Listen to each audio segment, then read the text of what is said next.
Kobotda puli arzonidan minaman deganlarga ikkinchi paytda mexanikasida kraskalari bor deyapti. Ichki salonlarni ko'rsatamiz. Hali negativchilar bor edi. Yevro 1 euro deydimi, 2 euro deydimi, rollar chiqib tushadi. Konditsioneri bor, abez yo'q ekan, chikol poli hamma yo'q joyida. Metalmi, propanmi bu? Oldilarni ochib qo'yinglar. Yendan chiqaradi. Xohlagan dokument bo'ladi. 4 ta balon yangi ekan, pulini oxirida aytamiz, puli yengil o'ta ham. Yetmagan bank qo'laveradimi-ku? Shunisi muhimda.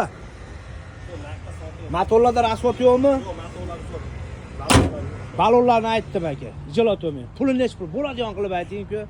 6000. Ya, jinnimisiz? 5 deng.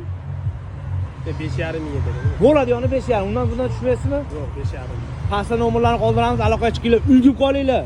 Mana Gentra magazinini oldamiz. Nasibullo Vaqt aka shogirdlari bilan birga mana shu mashina $5,5 ming olsa, srochniy berib yuboradi.